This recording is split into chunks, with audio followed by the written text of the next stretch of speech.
Hello વિદ્યાર્થી મિત્રો, તો આજે આપણે તમે જોયું તેમજ ગાલા અસાઇનમેન્ટ 2025નું પ્રશ્નપત્ર એક સોલ્યુશન કરવાના છીએ. એની અંદર વિભાગ એ સ્પેશિયલી માટે આપણે સોલ્યુશન લઈને આવ્યા છીએ. એક એક પ્રશ્નો ડિટેલની અંદર મિત્રો આપણે સોલ્યુશન જોવાના છીએ. ચાલો સ્ટાર્ટ કરીએ આપણો વિડીયો. તો મિત્રો હેતુલક્ષી પ્રશ્નો છે. હેતુલક્ષી પ્રશ્નો માટે પણ આપણે તૈયારી કરવાના છીએ. આના પછી વિભાગ બીનો વિડીયો આવવાનો છે. ઓકે, પેન્સિલ પણ મેં લીધેલી છે, બોલ પેન પણ લીધેલી છે. ઓકે, બંનેનો આપણે કોમ્બિનેશન કરીને જવાબો લખવાના છીએ. જોઈએ નીચે આપેલા બહુવિકલ્પી જવાબવાળા પ્રશ્નો માટે સાચા વિકલ્પનો ક્રમ અને જવાબ લખો. ઓકે, 1 થી 6ની માટે વિકલ્પના અંદર તમારે લખવાના છે. કુલ મિલાઈને જોઈ લઈએ. દ્વિચલ સમીકરણમાં A1 A2 બરાબર નથી, not equal to B1 B2 હોય તો તેનો ઉકેલ ખાલી જગ્યા હોય. તો મિત્રો હું તમને કહી દઉં કે A1 A2 is not equal to B1 B2 is not equal to C1 C2 હોય તો મિત્રો જવાબ આવશે માત્ર ને માત્ર એક જ ઉકેલ મળે. એક ઉકેલ એટલે કે અનન્ય ઉકેલ મળે એવું આવે. અનન્ય ઉકેલ મળે ચોપડીની અંદર એમ લખેલું છે, પરંતુ અનન્ય એનો અર્થ થાય એક ઉકેલ મળે. ઓકે, અને આ શાનો નિર્દેશ કરે છે? છેદતી રેખાઓનો મિત્રો નિર્દેશ કરે છે અને સુસંગત પણ છે. ઓકે, તો આગળ જોઈ લઈએ આપણે. તમને ખબર હશે કે A1 A2 is not equal to B1 B2 is not equal to C1 C2. તો એ છેદતી રેખા માટે હોય, સુસંગત પણ છે અને અનન્ય એટલે કે એક ઉકેલ મળે છે. ઓકે, તો જોઈ લઈએ આગળ છે તો આપણો જવાબ આવશે એ નંબરનો. ઓકે, 1 જો ખાલી જગ્યા થાય તો દ્વિઘાત સમીકરણ ax² + bx + c is equal to 0 અને જ્યાં a is not equal to 0ના બે બીજ સમાન અને વાસ્તવિક મળે. તો મિત્રો સમાન બીજ, મિત્રો આ પ્રશ્ન કયા ચેપ્ટરની અંદર છે? Chapter number 4. કયો ચેપ્ટર છે? દ્વિઘાત. શું છે? દ્વિઘાત સમીકરણ. એ છે ને, કમેન્ટની અંદર કહેજો. દ્વિઘાત સમીકરણ એની અંદરથી મિત્રો આપણો હેતુલક્ષી પ્રશ્ન આવેલો છે. તો એ જોઈએ. તો એની અંદર છે ખાલી જગ્યા થાય તો દ્વિઘાત સમીકરણ ax² + bx + c બરાબર 0 થાય અને જ્યાં a બરાબર 0 ના હોય. ઓકે, અને બે બીજ સમાન હોય. તો મિત્રો સમાન બીજ માટે વિવેચક d ઇઝ ઇક્વલ ટુ 0 હોવો જોઈએ. તો વિવેચક ડીનું આપણે સૂત્ર મેકવાનું, જે અહીંયા સૂત્ર જ આપણે શોધવાનું છે. વિવેચક ડીનું સૂત્ર આ રહ્યું, b² - 4ac બરાબર 0. આપણો જવાબ આવશે મિત્રો બી નંબરનો. ઓકે, બી નંબરનો જવાબ આવશે b² - 4ac is equal to 0. આ આપણે જોઈ શકીએ છીએ. એ આગળ જોઈએ સમાંતર શ્રેણી 4 10 16 22 માટે સામાન્ય તફાવત d બરાબર ખાલી જગ્યા છે. તો d બરાબર મિત્રો આપણને સૂત્ર ખબર છે. d ઇઝ ઇક્વલ ટુ, યાદ રાખજો, d ઇઝ ઇક્વલ ટુ શું થાય? a2 - a1. ઓકે, a2 આપણને શું આપે છે? એટલે કે 10ના અંદરથી કાઢવાના કેટલા? 4. 10ના અંદરથી 4 જાય તો 6 વધે. એવી જ રીતે બીજું જોઈ લઈએ. 16 a2 - એટલે કે a3 - a2 કરવાય.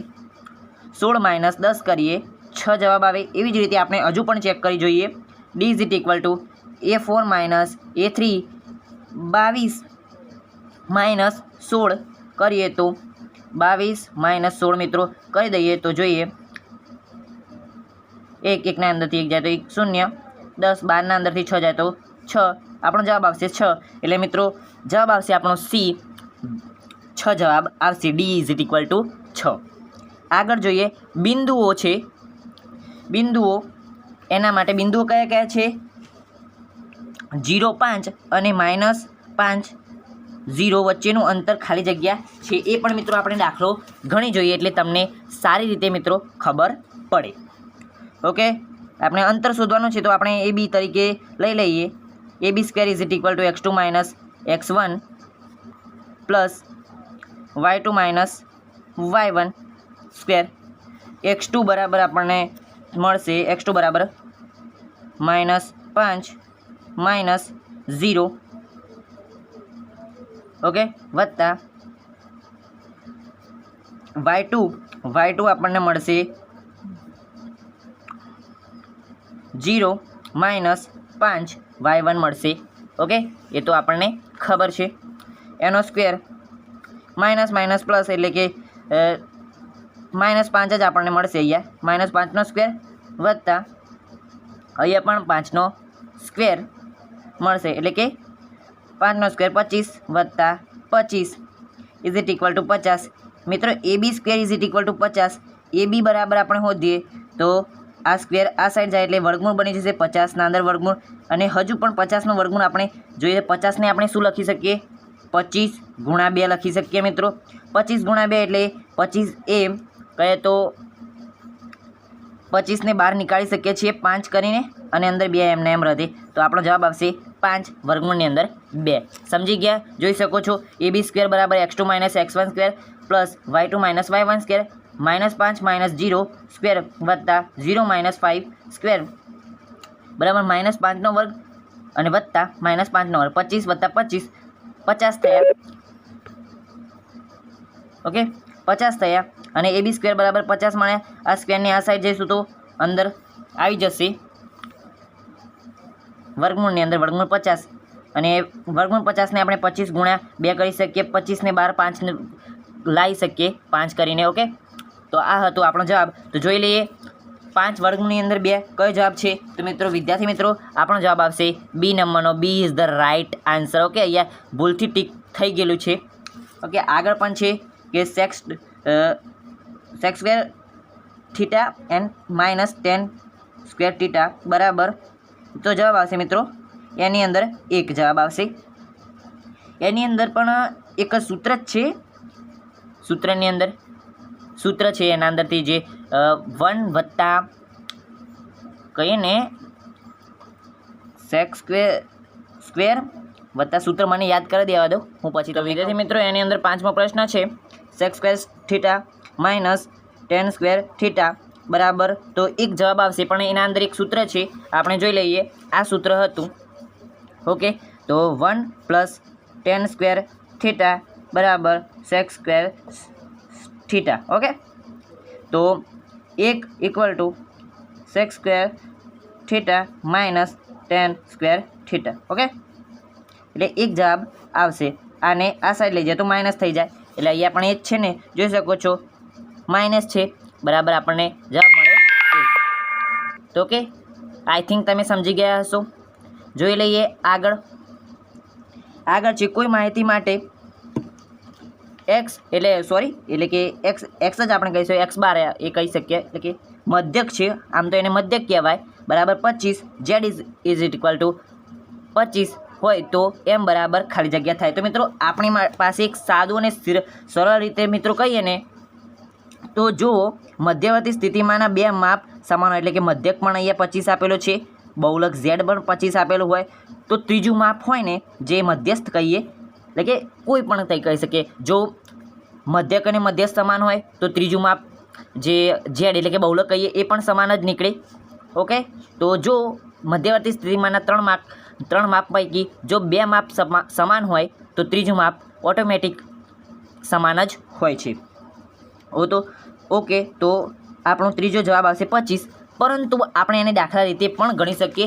આપણી પાસે એક સૂત્ર છે, તમને યાદ હોય તો 3m is equal two z plus 2x bar. Okay, આ તમારી ચોપડીના જોઈએ ને તો સ્વાધ્યાય કયો 13.3ના હેડ એટલે કે મથાળા ઉપર 13.3નું જે મથાળું તમને આપેલું છે એના ઉપર જ તમને મળી જશે આ સૂત્ર. ઓકે, તો એની અંદર જોઈએ મધ્યસ્થ 3m. અહીંયા મધ્યસ્થની કિંમત આપણે કેટલી આપી છે જોઈ લો. મધ્યસ્થની કિંમત આપી છે નહીં, તો આપણે એમને એમ રાખીએ. z ઇઝ ઇક્વલ ટુ 25 આપ્યા છે. ઓકે, તો અહીંયા 25 મેકી દઈએ. 25 2x એટલે કે મધ્યક આપણને આપ્યા છે 25. 3m is equal two 25 plus 2 ગુણ્યા 25 એટલે 50. 3m is equal two 75. m is equal two 75 minus 3. m is equal two 75 ભાગ્યા 3 કરો, 3 દુના 6, 3 પંચાને 15. ઓકે, 0 0 જવાબ આવશે આપણો 25 આવી રીતે પણ મિત્રો ગણી શકો છો, પરંતુ પેલું શોર્ટ ટ્રીક પ્રમાણે પણ કરી શકો છો. જો મધ્યવર્તી સ્થિતિમાંના બે માપ સમાન તો ત્રીજું માપ ઓટોમેટિકલી સમાન જ છે. ઓકે, જોઈએ આગળ. નીચેના વિધાનો સાચા બને તેમ કૌંસના અંદર આપેલા જવાબમાંથી યોગ્ય જવાબ પસંદ કરીને મિત્રો લખવાનો છે. જોઈએ 7મો પ્રશ્ન છે 3 + 2 વર્ગમૂળની અંદર 5 એક ખાલી જગ્યા સંખ્યા છે. તો મિત્રો આની અંદર એક નોંધ યાદ રાખવાની, જો સમય સંખ્યા અસમય સંખ્યા સાથે કહીને સરવાળો બાદબાકી અસમય સંખ્યા સાથે સરવાળો બાદબાકી ભાગાકાર ગુણાકાર વગેરે કોઈ પણ એટલે કે સરવાળો બાદબાકી ગુણાકાર ભાગાકાર ક્રિયા કરવાથી મળતી સંખ્યા એ પણ અસમય સંખ્યા જ મિત્રો હોય છે. ઓકે, અને અસમય સંખ્યા કઈ? સાપરાવાળી. આ સાપરાવાળી સંખ્યા એ અસમય સંખ્યા છે મિત્રો. તો એની અંદર કઈ ક્રિયા થઈ? 3 + 2 એટલે કે વત્તાકારની ક્રિયા થઈ. અને આપણને એક નોંધ યાદ જ છે કે જો અસમય સંખ્યા સાથે સરવાળો બાદબાકી ભાગાકાર ગુણાકાર એવી કોઈ પણ ક્રિયા કરવામાં આવે તો મળતી સંખ્યા એ અસમય સંખ્યા જ મિત્રો હોય. તો આપણને ખબર પડી ગઈ અસમય સંખ્યા છે. દ્વિઘાત બહુપદી 4x - 3x - 7 ના શૂન્યનો સરવાળો કેટલો? શૂન્યનો સરવાળો મિત્રો એટલે શૂન્યનો સરવાળો એટલે આલ્ફા પ્લસ બીટા. મિત્રો આલ્ફા પ્લસ બીટા એટલે આપણે જવાબ મળશે b - b ભાગ્યા a. અહીંયા જોઈ લો -b કેટલા છે? -b -3 છે. ઓકે, તો અહીંયા -b અને અંદર -3 એટલે કે આ સૂત્રનું માઇનસ છે અને પેલો જે આપણા નિયમ જે સંખ્યાની અંદર માઇનસ આપેલો છે એ માઇનસ છે. ઓકે, અને નીચે એ બરાબર કેટલા છે? 4 છે. તો માઇનસ મિત્રો થશે પ્લસ 3/4 આપણો જવાબ આવશે 3/4. સમજી ગયા? આગળ જોઈ લઈએ. એક સિક્કાને 3 વખત ઉછાળતા મળતા શક્ય પરિણામોની કુલ સંખ્યા ખાલી જગ્યા છે. 3 વખત મિત્રો સિક્કાને ઉછાળીએ તો એના પરિણામો આપણે લખીએ. ખબર છે સિક્કાની કેટલી બાજુ હોય? 2 બાજુ હોય, એટલે ઘન કરવાનો. 3 વખત ઉછાળીએ એટલે 2 × 2 × 2. હું પછી તમને સમજાવું, પહેલાં આવી રીતે ગણી જોઈએ. 2 × 2 એટલે 4, 4 × 2 એટલે 8. ઓકે, સમજી ગયા? 8 જવાબ મળે. આપણે જોઈ લઈએ. હેડ એટલે કે 3 3 હેડ મળે, અથવા તો 3 ટેલ એટલે છાપો મળે, અથવા તો 3 3 કાંટા મળે, એવી રીતે. ઓકે, અહીંયા ટી મળે એટલે કે ટેલ મળે. અહીંયા પછી બીજા 2 હેડ મળે, એવું શક્ય પરિણામ થઈ શકે. અહીંયા એચ મળે, બીજા 2 ટી મળે, એવું શક્ય પરિણામ થઈ શકે. અહીંયા વચ્ચે ટી મળે, એવું શક્ય પરિણામ થઈ શકે. અહીંયા પણ વચ્ચે હેડ મળે, એવું શક્ય પરિણામ થઈ શકે. અહીંયા જોઈએ તો છેલ્લે એટલે કે ત્રીજા નંબરના પરિણામની અંદર ટેલ મળે, એવું થઈ શકે. અહીંયા પણ ત્રીજા નંબરના પરિણામની અંદર હેડ મળે, એવું પરિણામ આપણે શક્ય છે. તો કુલ મિલાઈને કેટલા મિત્રો થયા છે? 1 2 3 4 5 6 7 8. 1 2 3 4 5 6 7 8. ઓકે, 8 મિત્રો જવાબ આવશે. કેટલા પરિણામો? 8 પરિણામો જવાબ આવશે. tan θ - cot θ બરાબર જવાબ મિત્રો આવશે 1. ઓકે, આના અંદર પણ એક સૂત્ર જ છે. ના, માઇનસ નથી મિત્રો, ધ્યાન રાખજો, અહીંયા માઇનસ નથી. ઓકે, માઇનસ નથી, ડોટ છે.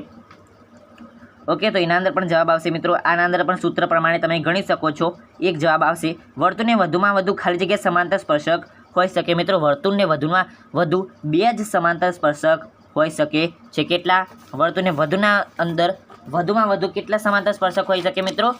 વર્તુળની અંદર વર્તુળના વધુમાં વધુ સમાંતર સ્પર્શક કેટલા?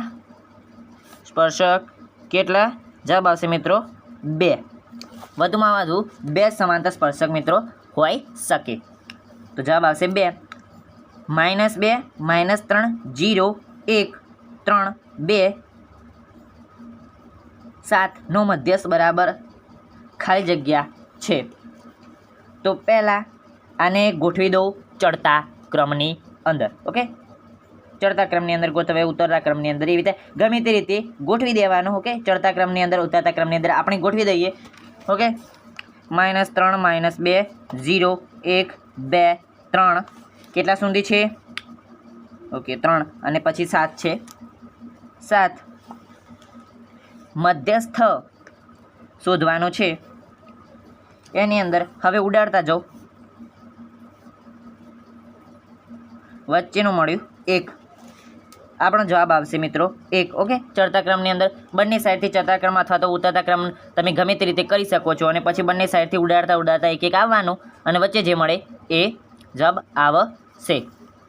અને જો કોઈ વિદ્યાર્થીને પ્રશ્ન થાય કે બે સંખ્યા વચ્ચે મળે એટલે કે બેકી સંખ્યા અંદર મળે તો બેકી સંખ્યાની અંદર કેવું કરવાનું, જો અહીંયા 1 મળ્યા અને અહીંયા પણ 2 છે. ઓકે, 2 છે એમ માની લઈએ તો 1 + 2 કરી અને ભાગ્યા 2 કરવાના. ઓકે, એતા 3/2 એવી કરવાના એટલે જવાબ તમને મળી રહેશે. આગળ જોઈએ, ખરા છે કે ખોટા તે ચેક કરવાનો છે. 17, 23 અને 29નો ગુસ્સા બરાબર 1 છે. તો પહેલાં તો એક નોટ ડાઉન કરજો, 17, 23, 29 આ 3 છે અવિભાજ્ય સંખ્યા. તો તેથી તેમનો ગુસ્સા એટલે કે ગુરુત્તમ સામાન્ય અવયવ આવે 1 જ મળે. ઓકે, તો એ છે ખરું, ટ્રુ વિધાન છે એટલે આપણે ખરું લખવાનું. અહીંયા ખરું વિધાન છે, મેં અહીંયા નિશાની કરી છે પરંતુ બોર્ડની અંદર તમારે નિશાની નહીં કરવાનું. ખરું કીધું હોય તો ખરું, ખોટું કીધું હોય તો ખોટું લખવાનું રહેશે. ઓકે, તો 14મો પ્રશ્ન છે, આકૃતિની અંદર કોઈ બહુપદી y is equal two p of x નો આલેખ આપેલ છે. તો આ કિસ્સાની અંદર p ઓફ x ના શૂન્યની સંખ્યા શોધવાનું. y is equal two p of x, તો આપણે x ઉપર ધ્યાન આપવાનું. x ને કેટલા બિંદુની અંદર છેદે છે, 1 બિંદુની અંદર છેદે છે. અહીંયા કેટલા શૂન્યની આપી છે, 2. તો મિત્રો જવાબ આવશે ખોટું. ઓકે, આગળ આપણે જોઈ લઈએ, પેજ પલટાઈ દઈશું. મિત્રો તમે આ ફ્રીના અંદર PDF મેળવવા માગતા હોય તો આપણા વોટ્સઅપ ગ્રુપની લિંક ઓલરેડી તમને આપણે કહીએ તો ડિસ્ક્રિપ્શનના અંદર મિત્રો આપેલી છે, ત્યાંથી તમે જઈને મેળવી શકો છો. ઓકે, તમે ફ્રીની અંદર PDF મેળવી શકો છો જેથી તમે તમારી તૈયારી જોરદાર ધમાકેદાર કરી શકો. મિત્રો હું પણ ધોરણ 10ની અંદર જ અભ્યાસ કરું છું. હું જાતે સોલ્યુશન કરું છું, પછી તમને સમજાવું છું જેથી મારું પણ રિવિઝન થાય અને તમારું પણ. દ્વિચલ સુરેખ સમીકરણ યુગમાં p of x plus 3y બરાબર 12 અને 3x plus 2y is equal two 18 હોય તો x પ્લસ 5 થાય. તો ચલો ચેક કરી જોઈએ શું આપ્યું છે.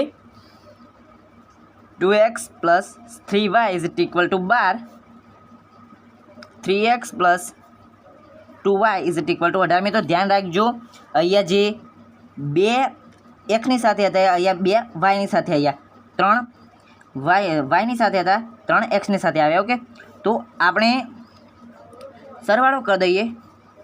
5x પ્લસ 5y જોઈએ, 8 ને 2 10 અને વધી આવી 1 1 1 1 એટલે કે 3 જવાબ આવશે. ઓકે, એટલે 30 થયા. આપણે 5x પ્લસ 5y બરાબર 30 જવાબ મળ્યો. કોમન શું કાઢી શકીએ, 5 કોમન કાઢી શકીએ. x પ્લસ y 30, આ 5ને કેટલે લઈ જઈશું આ side. x plus y is equal two 30/5, x plus y is equal two, તો ભાગાકાર કરવાનો 30/5, 5 6 30. ઓકે, તો જવાબ આવશે આપણો 6. હું અહીંયા રફ કામ કરું છું પરંતુ તમારે જે પેપર લખતી વખતે પાછળ રફ કામ કરવાનું રહેશે. x plus y is equal two 6 મિત્રો જવાબ આવે છે. અહીંયા કેટલા લખ્યા છે, અહીંયા આપણને આપ્યા છે x plus y is equal two 5. તો મિત્રો એ છે ખોટું વિધાન આવશે. હરાહર જુઠ્ઠું બોલે છે યાર, એમ ના કરશો. અશક્ય ઘટનાની સંભાવના 0 છે, તો એ મિત્રો ખરું વિધાન છે, એટલે કે ખરું છે, એકદમ 100% 100% પ્યોર ખરું છે. ઓકે, અને અશક્ય ઘટનાની પૂરક ઘટનાની સંભાવના મિત્રો કેટલી છે. અશક્ય ઘટનાની પૂરક મને બોલવાની અંદર ભૂલ થઈ ગઈ, ચલો ફરીથી બોલું. અશક્ય ઘટનાની પૂરક ઘટનાની સંભાવના 1 છે, તો એ ખરું કે ખોટું મિત્રો? એ જવાબ આવશે ખરું. પૂરક ઘટના, અશક્ય ઘટનાની પૂરક ઘટના, શક્ય ઘટના અને એની સંભાવના 1 આવે. ઓકે, આગળ જોઈ લઈએ. આગળ છે, નીચેના પ્રશ્નોના એક વાક્ય કે શબ્દની અંદર અંકની અંદર જવાબ આપો. પ્રશ્ન નંબર 17 થી 20ની અંદર આપવાના છે. a plus 2a 3a 4a બરાબર સમાંતર શ્રેણી છે કે નહીં, તો આપણે સમાંતર શ્રેણી હોય તો હા અથવા તો ના હોય તો ના જવાબ લખવાનો છે. આપણે ચેક કરી જોઈએ ડી ઇઝ ઇક્વલ ટુ આપણે તફાવત શોધીને ચેક કરીશું કે D2 minus D1 2a minus a કરીએ તો જવાબ આવશે a. એવી જ રીતે જો બધાના તફાવત સમાન મળે તો આપણે માની લઈએ કે આ સમાંતર શ્રેણી છે. D is equal two a3 minus a2. a3 આપણને મિત્રો કેટલા આપ્યા છે? a3 આપ્યા છે 3a માઇનસ 2a બરાબર એ જવાબ મળે. ચલો D is equal two a4 minus a3. a4 આપણને આપ્યા છે 4a માઇનસ 3a બરાબર જવાબ મળશે એ. તો મિત્રો જવાબ આવશે આ સમાંતર શ્રેણી જ છે. અને આમે આપણને ખબર પડી જાય એ બરાબર જો આપણે 1 ધારી લઈએ તો આપણા 2 ગુણ્યા એ બરાબર 1 મૂકીએ એટલે 2 એકા 2 એટલે 3 ગુણ્યા 1 કરીએ તો 3 એકા 3 એટલે સમાંતર શ્રેણી જ બને છે ને. ઓકે, અથવા તો એ બરાબર આપણે બીજી કોઈ સંખ્યા ધારી લઈએ. ઓકે, તો એ ખબર પડી જાય. પરંતુ આપણે સાદી રીતે અને સિમ્પલ રીતે આવી રીતે તમે શોધી શકો છો કે સમાંતર શ્રેણી છે કે નહીં. આગળ જોઈએ વર્તુળની અંદર આવેલા બિંદુમાંથી વર્તુળને કેટલા સ્પર્શક મળે છે. ચલો જોઈ લઈએ. આ વર્તુળ છે બરાબર, ગોળ નથી દોડાયું. હા, એના અંદર આવેલું શું છે? ચાંદલો કર્યો જે છોકરીને કરી ને લગ્ન વખતે. વર્તુળની અંદર આવેલા બિંદુમાંથી વર્તુળને કેટલા સ્પર્શક દોરી શકાય જોઈએ. 1 2 3 4. તો મિત્રો આ બધા કેટલા બધા સ્પર્શક અનન્ય સ્પર્શક થયા ને? અરે ના યાર, તમે ભૂલી ગયા. આ બધા સ્પર્શક ના કહેવાય, આ બધા છેદિકા કહેવાય મિત્રો. સ્પર્શક તો અહીંયાથી જે સ્પર્શ થાય એને સ્પર્શક કહેવાય. બિંદુની અંદરથી સ્પર્શક હોય જ નહીં. બિંદુના અંદર જે આપણે દોરીએ એને છેદિકા કહેવાય. બિંદુના અંદરથી જે દોરીએ ને રેખા એને છેદિકા કહી દેવાય. કે તો 0 એટલે કે શૂન્ય આવશે. વર્તુળને કેટલા સ્પર્શક હોય? શૂન્ય હોય બિંદુના અંદરથી. ઓકે, અહીંયા ધ્યાન રાખજો, વર્તુળની અંદર આવેલા બિંદુની અંદરથી વર્તુળને કેટલા સ્પર્શક મળે? તો 0. પાસાને એક વખત ઉછાળતા 6નો અંક ન મળે તેની સંભાવના. મિત્રો ધ્યાન રાખજો, 6નો અંક ન મળે તેવી સંભાવના. તો કુલ સંભાવના મિત્રો કેટલા છે? એટલે કે કેટલા અંક મળે? કુલ સંભાવના છે 6, એટલે કે 6 અંક મળે એટલી સંભાવના છે કુલ સંભાવના. ઓકે, આપણે કરી દઈએ. અને સાનુકૂળ પરિણામ બરાબર 5. ઓકે, તો એ ધ્યાન રાખજો, 6નો અંક ન મળે એટલે કે 6 પરિણામ મળે એના અંદરથી 6 પણ સાથે આવી જાય, પરંતુ આપણે 6 તો જોવાતા નથી. 6ની અંદરથી 1 બાદ કરીએ એટલે 5 મળશે. 5 સાનુકૂળ આપણને પરિણામ મળે છે. તો આપણને જવાબ મળશે સંભાવના ઇઝ ઇક્વલ ટુ સાનુકૂળ પરિણામ ભાગ્યા કુલ પરિણામ. તો બરાબર કુલ પરિણામ 6 છે, સાનુકૂળ પરિણામ 5 છે. 5 ભાગ્યા 6 મિત્રો આપણો જવાબ ફાઇનલી આવી જાય છે. પ્રથમ પ્રાકૃતિક સંખ્યાનો મધ્યક મિત્રો શોધો. તો મિત્રો પ્રાકૃતિક સંખ્યાનો મધ્યક શોધવા માટે એક મસ્ત મજાનું તમારી પાસે અને મારી પાસે એક સૂત્ર છે. ઓકે, મધ્યક બરાબર n+1 ભાગ્યા 2. ઓકે, 11 વત્તા 1 ભાગ્યા 2 કરીએ. ઓકે, અહીંયા 11 જ છે ને, પ્રથમ 11 અથવા તો n આવે એટલે કે કોઈ પણ સંખ્યા n બરાબર કોઈ પણ કેટલી પણ સંખ્યા છે એનો મધ્યક શોધી શકીએ. તો n બરાબર આપણે 11 લીધા, એટલે કે 11 પ્રાકૃતિક સંખ્યાનો શોધવાનો છે. એટલે 11 વત્તા 1 બરાબર 12 ભાગ્યા 2 જવાબ આવશે આપણો 6. મધ્યક ઇઝ ઇક્વલ ટુ 6 મિત્રો મધ્યક આપણને મળશે. ચલો સાઈડની અંદર ખસી જઈએ. આગળ છે યોગ્ય રીતે જોડકા જોડવાના છે, લગ્ન કરાવવાના છે. કહીએ તો જોડકા જોડાવાના છે, લગ્ન કરાવવાના છે. ચલો એક પાણીનો ઘૂંટો ભરી લઈએ. ચલો ફૂલ એનર્જી સાથે ફરી આવી ગયા. અર્ધગોળકના વર્તુળ આકારનું ક્ષેત્રફળ. તો મિત્રો જવાબ આવશે πr². ઓકે, અને 5 રૂપિયાના સિક્કાનું ઘનફળ. મિત્રો 5 રૂપિયાના સિક્કાનું ઘનફળ એટલે ધ્યાન રાખજો, 5 રૂપિયાના સિક્કાનું ઘનફળ એટલે કયા? આપણે અહીંયા ગોળનું ઘનફળ નથી. 5 રૂપિયાનો સિક્કો એ ગોળ ના કહેવાય. ઓકે મિત્રો, એ નળાકાર કહેવાય. નળાકાર મિત્રો કહેવાય, પરંતુ આપણને ગોળ કેમ લાગે છે? કારણ કે જે એની કહીએ ને કિનારી, મારી પાસે 5નો સિક્કો હશે. ચલો જોઈ લઈએ. ઓકે, 2 જ મિનિટ વિદ્યાર્થી મિત્રો, હું તમને પ્રેક્ટિકલ બતાવું. ઓકે, આ 5નો સિક્કો છે, નવી નક્કોર હમણાં જ છોડ્યો છે. તો આ કહીએ ને એ કિનારી પાતળી છે ને એટલે આપણને એવું લાગે કે આ ગોળ છે, પરંતુ મિત્રો આમ કહીએ ને તો આ નળાકાર છે. ઓકે, આ કિનારી કહીએ ને એ પાતળી છે એટલા માટે આપણને એવું લાગે કે આ ગોળ છે, પરંતુ આ નળાકાર છે મિત્રો. ઓકે, એટલે નળાકાર 5 રૂપિયાના સિક્કાનું ઘનફળ બરાબર મિત્રો જવાબ આવશે πr²h. ઓકે, સમજી ગયા? ચાલો આગળ જોઈ લઈએ. આને શું કહેવાય? થીટા, ખૂણાવાળા વૃત્તાંશના ચાપની લંબાઈ. તો થીટા એટલે કે આમ આમ આ ચાપની વૃત્તાંશની ચાપની શું કરવાની લંબાઈ. તો એના અંદર મિત્રો જવાબ આવશે, એના અંદર પણ તમે શોધી શકો છો એવી જ રીતે સી πr થીટા ભાગ્યા 180.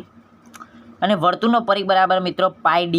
ઓકે, વર્તુળનો પરિઘ πd તમને નવી લાગતી હશે, પરંતુ કહીએ ને તો 2πr². ઓકે, એ ત્રિજ્યાના સંદર્ભની અંદર છે, અને આ વર્તુળનો પરિઘ એ વ્યાસના ડી એટલે વ્યાસના સંદર્ભે આવે. ઓકે, સમજી ગયા? સમજી ગયા? 2πr. ઓકે, 2π એટલે કે 2 વખત r કરીએ, r એટલે ત્રિજ્યા થાય, 2 વખત ત્રિજ્યા કરીએ એટલે આપણને શું મળે? વ્યાસ મળે. શું મળે? વ્યાસ મળે. 2 વખત ત્રિજ્યા ગુણ્યા 2 એટલે આપણે વ્યાસ કરી દઈએ. આવી રીતે ખાલી યાદ રાખવા માટે ત્રિજ્યા ગુણ્યા 2 એટલે વ્યાસ થાય. એટલે આપણે ડી બરાબર શું કહેવાય? વ્યાસ કહેવાય, એટલે કે πd થાય. ઓકે, સમજી ગયા? ચલો, તો મિત્રો આની સાથે વિભાગ એનું સોલ્યુશન મિત્રો ફરી પૂરું થાય છે. ફરી મળીશું આવતા વિડીયોની અંદર. મિત્રો ચેનલને સબસ્ક્રાઈબ ના કર્યો તો એક વિનંતી છે, સબસ્ક્રાઈબ કરી દેજો. બહુ જ લાંબો વિડીયો થયો છે, એક પોઈન્ટ તમને સમજાવે છે મિત્રો.